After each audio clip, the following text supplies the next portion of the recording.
Hello everyone, स्वागत है आप सभी किसी लैंग्वेज ईडू में। और उम्मीद करती हूँ कि आप सब बढ़िया होंगे। आज हमारा हिंदी में जो टॉपिक रहेगा वो रहेगा संज्ञा। टॉपिक का नाम क्या है? संज्ञा। सबसे पहले हम देखेंगे कि जो संज्ञा है, ठीक है, संज्ञा दो शब्दों से मिलकर बना है। संज्ञा कितने शब्दों से मिलकर बना है? दो। एक तो हो गया सम, ठीक है, सम क्या है? उपसर्ग। और दूसरा बना है घ्या। सम प्लस घ्या बराबर क्या होता है? संज्ञा। सम प्लस घ्या बराबर होता है संज्ञा।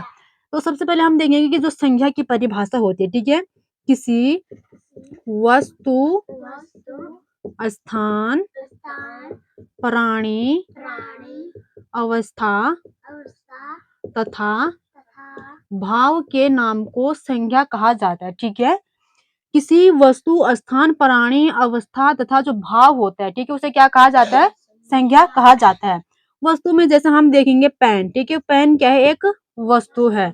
स्थान में देखेंगे हम दिल्ली, स्थान में क्या हो गया? दिल्ली। प्राणी में देखेंगे तो जैसे पशु हो गया, ठीक है, पशु। अवस्था में देखेंगे तो लड़का। और भाव में देखेंगे तो क्रोध। भाव में क्या है? क्रोध। तो किसी वस्तु, स्थान, प्राणी, अवस्था तथा भाव के नाम को क्या कहा जाता है? संज्ञा कहा जाता है। वस्तु में और क्या हो सकता है? जैसे कि वस्तु में मेज और कुर्सी, ये सब हो गया वस्तु में। और स्थान में दूसरा क्या हो सकता है? पौड़ी, अमेरिका, दिल्ली, मेरठ, कोई भी हो सकता है, ठीक है। स्थान प्राणी में जैसे क्या हो सकते हैं? पशु, पक्षी, मनुष्य, ठीक है, जो सांस लेते हैं वो प्राणी में आ जाते हैं। और अवस्था में हो गया लड़का और भाव में हो गया क्रोध, ठीक है, जैसे हम क्या करते हैं? महसूस करते हैं। तो इससे क्या कहा जाता है? संज्ञा कहा जाता है। आगे हम देखेंगे कि जो संज्ञा के भेद होते हैं, तो संज्ञा के मूल भेद कितने होते हैं? तीन। मूल भेद कितने होते हैं? तीन। सबसे पहले आता है जातिवाचक संज्ञा। सबसे पहले क्या आता है? जातिवाचक संज्ञा। दूसरा आता है आपका व्यक्तिवाचक संज्ञा। दूसरा क्या आता है? व्यक्तिवाचक संज्ञा। और तीसरा आता है भाववाचक संज्ञा, ठीक है। तीसरा क्या आता है? भाववाचक संज्ञा। तो सबसे पहले हम देखेंगे कि जातिवाचक संज्ञा क्या होती है, ठीक है। हेडिंग डालेंगे जातिवाचक संज्ञा।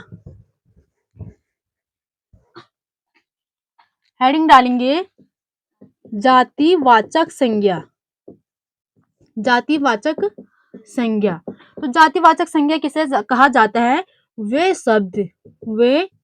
शब्द जो वर्ग, समुदाय, वर्ग, समुदाय, वर्ग, समुदाय और जाति, ठीक है, जाति का बोध कराती है, जाति का बोध या ज्ञान कराती है, उसे क्या कहा जाता है? उसे क्या कहा जाता है? जातिवाचक संज्ञा। उसे क्या कहा जाता है? जातिवाचक संज्ञा। दूसरा हम देखेंगे व्यक्तिवाचक संज्ञा, ठीक है। व्यक्तिवाचक संज्ञा। वे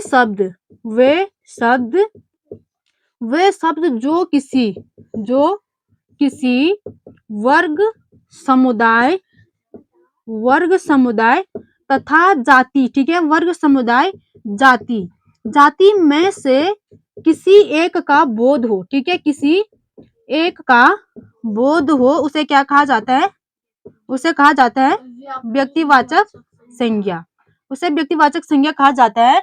जातिवाचक संज्ञा में जैसे हम देखेंगे, उदाहरण के तौर पर देखेंगे तो देश हो गया, देश, पेड़, जैसे फल, सब्जी, और राजधानी,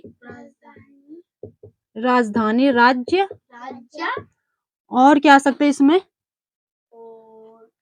पेड़, पशु, लड़का, लड़की इत्यादि, ठीक है। तो जैसे ये क्या है? जातिवाचक संज्ञा के उदाहरण है। इसमें क्या है? कोई देश है, एक वर्ग भी आ सकता है, ठीक है, वर्ग। जैसे वर्ग हो गया देश, पेड़, फल, सब्जी, राजधानी, और जो राज्य होते हैं और पशु होते हैं, तो इन्हें क्या कहा जाता है? जातिवाचक संज्ञा। क्योंकि ये सब्जी है तो सब्जी में कोई भी हो सकता है। सब्जी में जैसे आलू हो गया, ठीक है, तो आलू क्या है? व्यक्तिवाचक संज्ञा।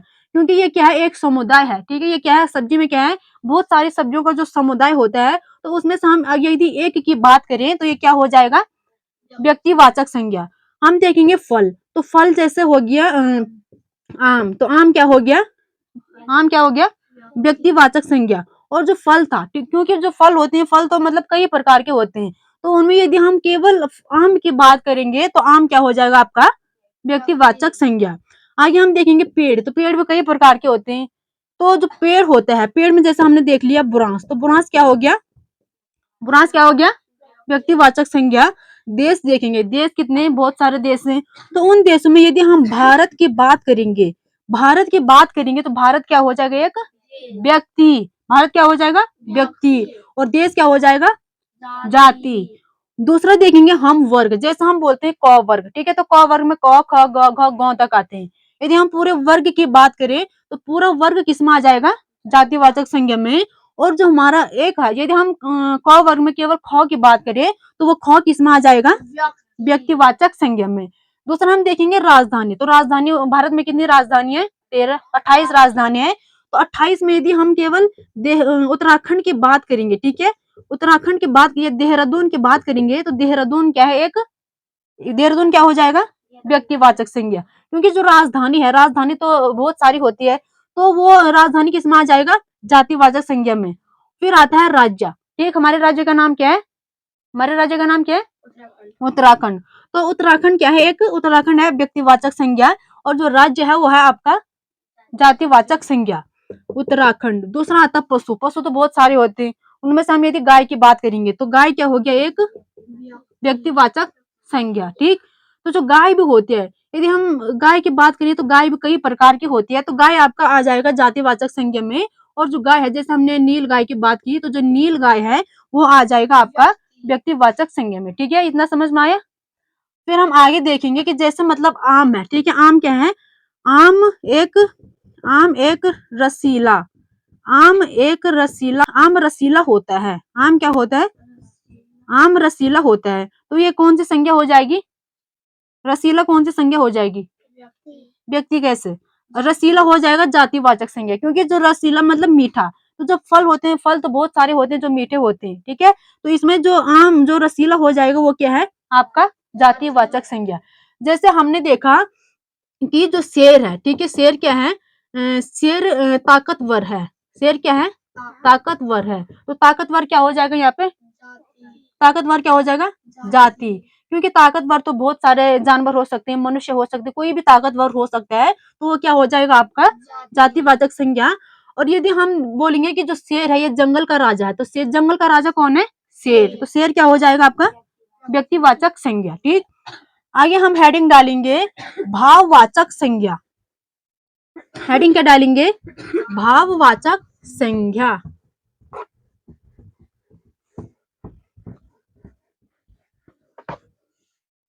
हेडिंग डालेंगे भाववाचक संज्ञा। अब देखो भाव मतलब जो हमें महसूस होता है, ठीक है, जिसे हम छू नहीं सकते हैं उसी को क्या कहा जाता है भाव कहा जाता है। सबसे पहले हम देखेंगे भाव में, तो ये क्या होते हैं स्पर्शी होते हैं, स्पर्शी, ठीक है, ये स्पर्शी होते हैं। स्पर्शी मतलब जैसे स्पर्शी होते मतलब जैसे हमारा क्या हो गया बचपन बचपन जवानी और बुढ़ापा, ठीक है, बचपन जवानी और बुढ़ापा किसका उदाहरण है भाववाचक संज्ञा का है। दूसरा हम इसमें देखेंगे तो ये अनुभव जन्य होते हैं, ठीक है, जिन्हें हम क्या करते हैं केवल अनुभव करते हैं, जिन्हें हम छू नहीं सकते, ठीक है, जैसे हो गया आपका हरियाली, हरियाली को क्या छू सकते हैं हरियाली हो गया जुर्माना, हरियाली जुर्माना। और दूसरा आपका हो गया यहाँ पे मिठास, ठीक है, मिठास, ठीक है, तो ये सब क्या है ये मतलब भाववाचक संज्ञा के उदाहरण है, ठीक, क्या है भाववाचक संज्ञा के उदाहरण है। तीसरा हम इसमें देखेंगे तो जो भाववाचक संज्ञा होती है, तो भाववाचक संज्ञा में अधिकांश में प्रत्यय लगे होते हैं, क्या लगे होते हैं अधिकांश में प्रत्यय लगे होते हैं, और जो प्रत्यय होते हैं वो कहाँ लगते हैं शब्द के पीछे, प्रत्यय कहाँ लगते हैं शब्द के पीछे। जैसे हो गया लंबाई, लंबाई, तो लंबाई में प्रत्यय क्या है ई, ठीक है, लंबाई चौड़ाई ऊंचाई और गहराई, ठीक है, ऊंचाई और गहराई, ये सब किसके उदाहरण आपके भाववाचक संज्ञा के उदाहरण है। और जो तीसरा इसमें आता है उसमें हम देखेंगे कि जो कुछ शब्द क्या होते हैं कुछ शब्द बिना प्रत्यय के होते हैं, कुछ शब्द क्या होते हैं बिना प्रत्यय के होते हैं।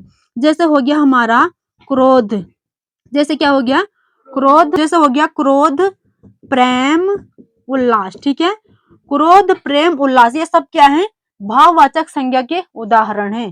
सबसे पहले हमने इसमें क्या देखा कि ये अस्पर्शी हैं, अस्पर्शी जैसे बचपन, जवानी और बुढ़ापा। ठीक, दूसरा हमने देखा कि अनुभव जन्य है, जिन्हें हम केवल क्या करते हैं अनुभव करते हैं, हरियाली, जुर्माना और मिठास। ठीक है, मिठास।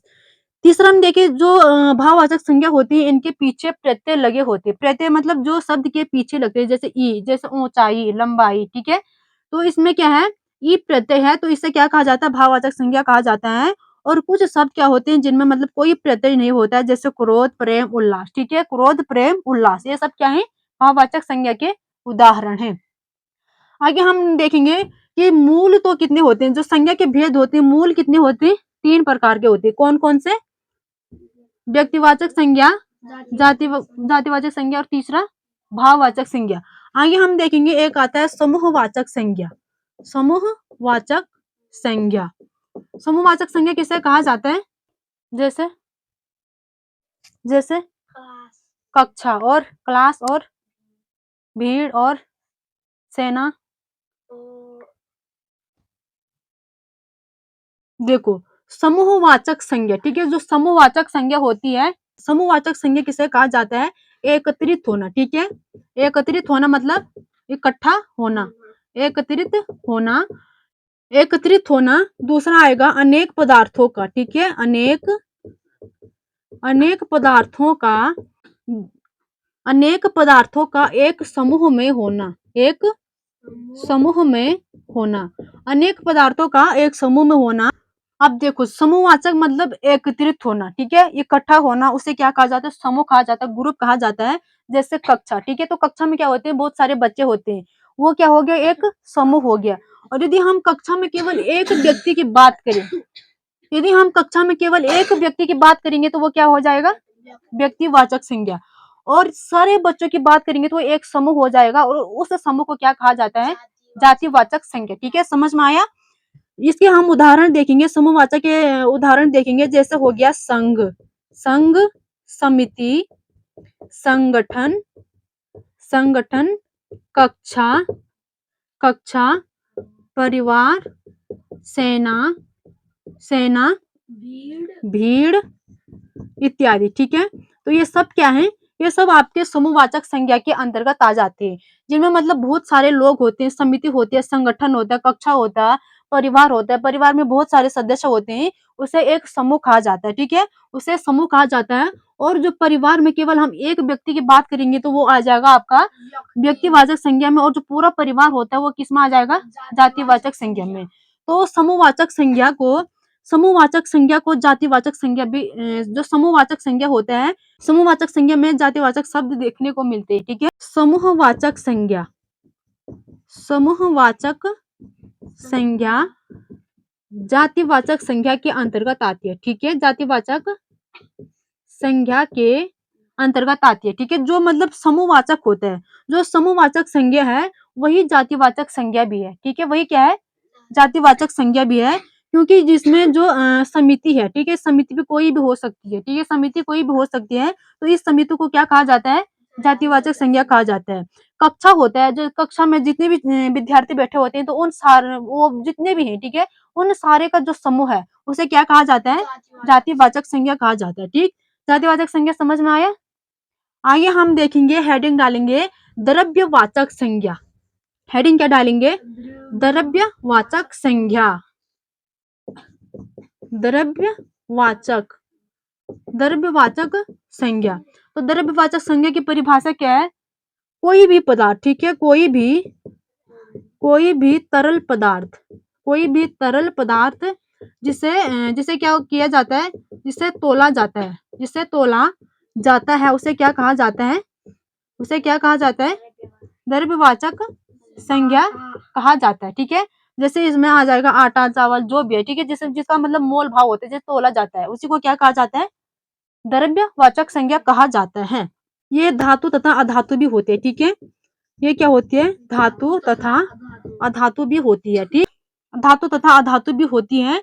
और द्रव्यवाचक संज्ञा किसे कहा जाता है? जिसमें मतलब कोई भी वस्तु हो, चाहे कुछ भी हो, धातु अधातु, सोना चांदी, आटा चावल, ठीक है, जो पीने योग्य कोई भी चीज है, तो जिसे तोला जाता है उसे क्या कहा जाता है? द्रव्यवाचक संज्ञा कहा जाता है, ठीक।